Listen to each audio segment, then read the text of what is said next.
Kitab Kuning merupakan kitab-kitab klasik yang diajarkan di pondok-pondok pesantren berisi pelajaran agama Islam mulai dari fikih, akidah, akhlak atau tasawuf, tata bahasa Arab atau ilmu nahwu dan ilmu syaraf, hadis, tafsir, ulumul Quran hingga pada ilmu sosial dan kemasyarakatan atau yang lebih dikenal dengan sebutan muamalah.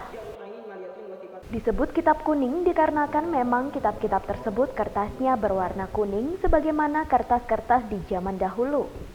Kertas warna kuning ini juga dianggap lebih nyaman dan mudah dibaca dalam keadaan redup. Karena penerangan masih sangat terbatas pada masa lampau, utamanya di desa-desa, para santri terbiasa belajar di malam hari dengan pencahayaan seadanya. Di era modern ini, sebagian kitab sudah diproduksi dengan kertas warna putih, bahkan ada juga yang berbentuk file buku elektronik atau e-books, namun sebagian lagi kitab-kitab masih diproduksi dengan warna kuning mengikuti tradisi. Kitab kuning ini juga dikenal dengan sebutan kitab gundul karena memang tidak memiliki harokat baik fathah, kasroh, dhammah, sukun, sehingga berbeda dengan kitab Al-Quran. Oleh sebab itu, untuk bisa membaca dan memaknai seluruh harfiah kalimat per kalimat dibutuhkan waktu belajar yang relatif lama. Menurut pengasuh pondok pesantren Nurul Islam Jember Kiai Muhyiddin Abdus Somad, tradisi kitab kuning yang masih menjadi rujukan kaum Nahdiyin memang masih relevan dengan kehidupan zaman modern. Sehingga teks-teks kitab klasik tersebut jika dipadukan dengan sains dan teknologi, maka lebih banyak sesuainya daripada ketidakcocokannya. Para akademisi barat itu kemudian meyakini bahwa kitab kuning itu adalah sumber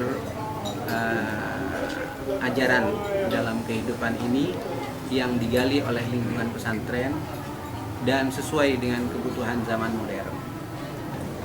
Sudah barang tentu tek-tek itu dipadukan dengan sains dan teknologi itu lebih banyak sesuainya ketimbang ketidakcocokannya.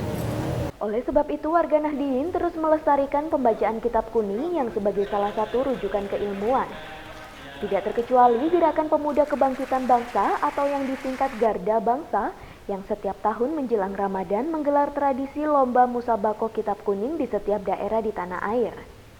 Baik kitab Ihya Ulumuddin tingkat ulya, Alfiah Ibnu Malik tingkat ulya, dan di tingkat ula kitab Fathul Qorib dan Imriti.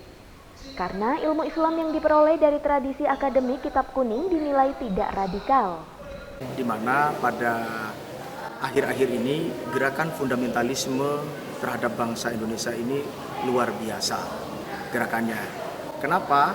Konsensus 1928 itu diilhami oleh sebuah kekuatan besar di mana sebelumnya ada Nahdlatul Ulama, para kiai.